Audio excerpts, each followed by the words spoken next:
BiteDown had been in a relationship with his girlfriend in Money House for some time, and the couple even had one child together and were apparently expecting their second. Due to BiteDown not having his own place, he had reportedly spent time at his girlfriend's house, where the girlfriend's mother and 4 younger siblings also lived, including her 16-year-old brother Elijah House. However, more recently, their relationship had turned rocky due to BiteDown allegedly being both mentally and physically abusive and making Imoni's family deeply dislike him. Like, bro, you a nigga with nothing. You got no crib, you got no wheels, you got no life, nigga. All you do is slide on the odds, be on the block with your homies. And you can't even be a good man to your girlfriend, nigga? You're out of your mind. Bro, these niggas be goofy, bro. Like, you got nothing. The only way you get to go to sleep peacefully at night in a bed is because of your girlfriend and her mom. Okay? And what this goofy went to go do? Beat up the girlfriend and unalive everyone because the little brother put the paws on him? No, that bitch trying my bed. Trying to do that cause this bitch be whack. I just fucking out the Ukraine. Bitch come through, she gon' throw shit back. Let me talk about brother got the bag. When now he ain't even have bite. Niggas bouncing ain't killing on sight. Heard that brother ain't definitely pipe. Man, Lil Zay Osama put a hit on BiteDown. 600BiteDown after his double homicide charge. Should he tap in? Okay, people, I have a very big Chicago update for you guys, and there really is some breaking news that just popped off, okay? This is fresh off the presses. A giant Chicago case has now finally been solved once and for good, and we can report, man, notorious 600 member BiteDown has been found guilty on 2 counts of murder. The murder of his pregnant girlfriend. He shot up the whole house with the family in it. Now, before I get to some of the reactions about this case, okay, let's... This nigga shot up the whole family with the... Shot up the girlfriend, the pregnant girlfriend with the whole family in that joint. Shot that whole crib up. This nigga geeking it. Look at this nigga, bro. He just looked like a goofy, bro. A fool, bro. No brain cells in the back of his head. Refresh our memory, because I did a whole video. It was 6 hours long, literally exactly 6 hours long, about 600 the killer rappers who terrorized Chicago. And in this video, BiteDown 600 was somebody whose case I broke down. Okay, I only spoke about it for 5 minutes, but I got all the details here. So let's just do a quick recap of BiteDown's case, and then I'll let you know why a lot of people are actually celebrating the fact that he has been found guilty of this double murder. Let's check it out. This nigga's a goofy, bro. BiteDown is a lesser-known member of 600, an occasional rapper who had his own aspirations in music. Why you dropping the mixtape coming soon? Oh, that's what it is? Why you dropping the mixtape coming soon? Oh, that's what it is, man. Why you dropping the mixtape coming soon, man? That's coming, mixtape, bro, dang. BiteDown had a seemingly close relationship with the notorious killers King Von and T-Roy from O-Block and could be seen hanging with them on social media. BiteDown himself was also seemingly active in the streets, as Rondo No. 9 from 600 would imply in his hit song Taliban, where he raps, "He'll have BiteDown smoke your top." One rumor would later circulate, suggesting that BiteDown was one of the people responsible for shooting up the funeral of Jaro City member Tutu, who was killed in 2011. BiteDown was also known by the name BiteDown 2 times, or simply 2 times, with the tradition of adding a number and an X, typically referring to the number of bodies that a member supposedly has, with BiteDown's victims, according to some rumors, being 2 members of MOB. It seems that BiteDown clearly had a penchant for violence, but unfortunately, in November 2016, BiteDown would end up adding several notches to his body count, and all for the wrong reasons, in the process becoming one of the most notorious members within 600. At the time, BiteDown had been in a relationship with his girlfriend in Money House for some time, and the couple even had one child together and were apparently expecting their second. Due to BiteDown not having his own place, he had reportedly spent time at his girlfriend's house, where the girlfriend's mother and 4 younger siblings also lived, including her 16-year-old brother Elijah House. However, more recently, their relationship had turned rocky due to BiteDown allegedly being both mentally and physically abusive and making Imoni's family deeply dislike him. Like, bro, you a nigga with nothing. You got no crib, you got no wheels, you got no life, nigga. All you do is slide on the odds, be on the block with your homies. And you can't even be a good man to your girlfriend, nigga? You're out of your mind. Bro, these niggas be goofy, bro. Like, you got nothing. The only way you get to go to sleep peacefully at night in a bed is because of your girlfriend and her mom. Okay? And what this goofy went to go do? Beat up the girlfriend and unalive everyone because the little brother put the paws on him? No, that's crazy, chat. That's crazy. At some point, he became unwelcome in their family home, and there were also some signs that BiteDown was having some mental problems. For example, in mid-October, he would tweet how he thought he was losing his head, and unfortunately, a few weeks later, that would be exactly what happened. According to later police reports, on the morning of the 2nd of November, BiteDown had entered Imoni's house, where an argument would break out between the two. During this fight, BiteDown allegedly choked Imoni and questioned her about another man that she was seeing in a sexual way. There's also redacted sections that might indicate that the child that Imoni was pregnant with wasn't in fact BiteDown's, and that another man might have been the father. BiteDown... Yo, that makes sense, shorty. You can't do stuff like this to tweaks, bro. Nigga already got some hats out here, bro. But that's besides the point. Nigga already... Okay, I'm gonna add that to the conversation. Nigga already got hats, right, chat? And just think about it. He got nowhere to go. You're his only hope. You're the only place he go to sleep. You know? So think about it. You live with your baby mom. You ain't got nothing. You ain't got no wills or nothing. You know? It's you and your baby mom. You get some news that the baby inside your baby mom is not yours. And you get some news that she been getting hit by this other dude. You think that nigga was gonna crash out? Do you honestly think that nigga wasn't gonna crash out? You're out of your mind. Cause what y'all get in an argument, he leave, where he go after that? Like you, it's crazy, bro. When you really think about it, it was bound to happen, bro. Like when you got somebody that you're all they got, oh, go ahead and do some cheating or goofy stuff you want to. They go smoke your ass. Would allegedly cry and beg Imoni not to leave him before seemingly leaving the house. Later, at around 10 PM that night, BiteDown would make a cryptic tweet where he says, thinking it's shake that time DT, accompanied with a red cross mark emoji. Sometime after this, BiteDown would seemingly arrive at Imoni's house again, which Imoni was seemingly aware of. However, once there, BiteDown would allegedly get into an argument with Imoni's 16-year-old brother Elijah, who had likely confronted BiteDown over how badly he was treating his sister amid suggestions that he had previously been abusive to her. They eventually got into a full-blown fight, which BiteDown apparently lost, and seemingly blinded by rage, BiteDown would leave the house, likely to retrieve his gun from the car outside before re-entering. He would then approach Elijah with the gun, while Imoni's mother attempted to separate the two, but she was unable to stop BiteDown, who then shot Elijah. Unfortunately, BiteDown didn't stop there, and he would aim the gun at Imoni and Elijah's mother, shooting her in the back as she tried to escape. Immediately after, he aimed his gun at Imoni, shooting her as well, killing both her and the unborn child. Meanwhile, the mother, who was still alive but able to move, attempted to crawl away, but BiteDown would soon aim his gun back at her, shooting her once more in the leg, after which she played dead, finally making BiteDown leave her alone. But despite being hit multiple times, the mother would end up miraculously surviving the incident. BiteDown still hadn't had enough. At this point, likely committed to killing anybody that he deemed as a witness, he would then head upstairs, where he would also shoot Imoni's friend, who had also fortunately survived the shooting despite being hit in the neck. BiteDown would then flee the scene, leaving... Oh, hit in the neck? This nigga wiped out the whole crib. And he probably would have he wouldn't get away from this.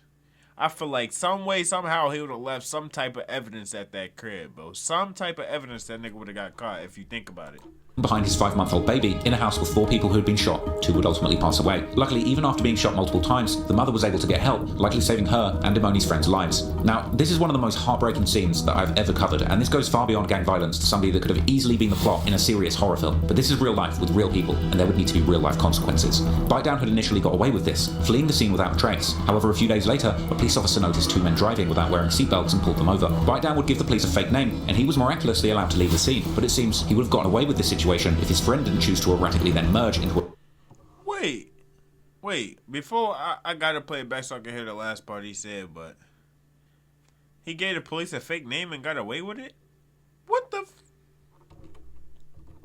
A police officer noticed 2 men driving without wearing seatbelts and pulled them over. BiteDown would give the police a fake name, and he was miraculously allowed to leave the scene. But it seems he would have gotten away with this situation if his friend didn't choose to erratically then merge into another lane straight after the stop in front of the cops. The police then decided to go after the car to issue the driver a ticket, but when they stopped the car and told BiteDown to show his hands, he refused before taking off running. Officers believed he was armed and proceeded to tase BiteDown, finally leading to his arrest, when he would ultimately be taken in and charged with multiple offences. The most serious ones being first-degree murder, attempted first-degree murder, aggravated battery by discharging a firearm, and the intentional homicide of an unborn child. However, despite this arrest taking place in 2016, BiteDown is still awaiting trial today in 2024, with many following the Chicago drill scene confused as to why this trial has taken so long. And despite the incredibly brutal nature of this crime that is frankly unforgivable, that hasn't stopped 600 members and their allies from showing blanket support for BiteDown. For example, childhood friend of his King Von would rap Free BiteDown in numerous songs, such as Straight to It and Think I'm a... where he would rap an ironic line saying Free BiteDown and that he doesn't fight. Von would even encourage female fans to get in touch with BiteDown while he was behind bars, claiming he was now single single and believing that he was due to come home on bail imminently. Mimo 600 would call for BiteDown to be freed and even claimed he's innocent, writing, "When a dog is cornered, it will bite," whilst adding 2 times, which in this context kinda looks like he's being praised for the double murder that he committed on a woman and a teenage boy. Now, the praise that BiteDown still receives from his gang is incredibly disturbing when you consider what he's actually accused of doing. But ultimately, it's no surprise. When you consider the fact that most of these young men find themselves involved in this perpetual gang war, are fully desensitized to violence, then it kind of makes sense in a very twisted way. These young men have been around death and murder for so long that something this shocking could be considered normal behavior. BiteDown himself would tweet not long before these tragic events how he'd been involved in gang life since elementary. But moving into 2017, despite the dark clouds that were now all over 600, something interesting would happen, as one of the rapping members, 600BiteDown, would end up being rewarded for his efforts in the music game. So, it was a very despicable crime. It was very wrong, really not cool, really not something to glorify. But you had people like King Von telling people, yo, right to BiteDown, he's single. Okay, very twisted stuff. And one of the people who took massive issue with this was, of course, Lil Zay Osama, because it turned out that the woman that was killed was actually his cousin, basically. He was cousins with them, and he was really not feeling it. So, look, we already covered in a previous video, basically Lil Zay Osama had kind of stood on business and pressed a few people for talking about free BiteDown, and he bumped heads with King Von about it too.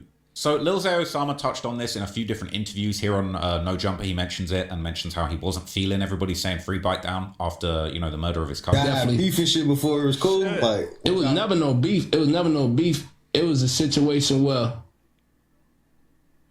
my girl cousin got killed. Yeah. And a nigga that was from 600 did it. Yeah. Because that was his baby. Oh, he said my girl cousin got killed. I thought it was his cousin that got killed. Mama. So he was mad on some baby mama, baby daddy shit in the crib together. They had their baby sitting right here. Plus he was pregnant with another baby by him. And he killed her. You know what I'm saying?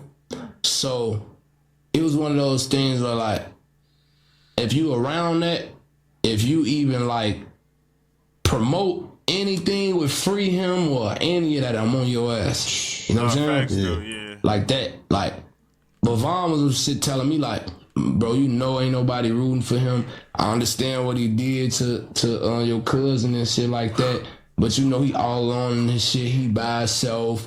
You know what I'm saying? I'm just trying to look out for him and at least help him get home. You know what I'm saying? Yeah. That was his homie. Before any of this shit happened, you know what I'm saying? That's Vaughn homie. So he was probably trying to just help him get in a better situation, whatever the case may be. I didn't give a fuck at the time. I was ready to go to war, whoever about that shit. You get what I'm saying? So they gonna BiteDown? Yep, you know. Oh, that's okay. So it was one of those situations like anybody that promote that shit, boy, or involve themselves like that, still ain't homie anything, I'm splacking their ass, you feel me? Yeah. So me and Ron, that's... Yo, this nigga tripping on this No Jumper podcast, bro. I'm splacking their ass. But I feel him though, like, dude, you getting cheated on and shit, your monkey ass gonna come and kill everybody in the crib cause you got whooped by a 16-year-old? I can't even say nothing, bro.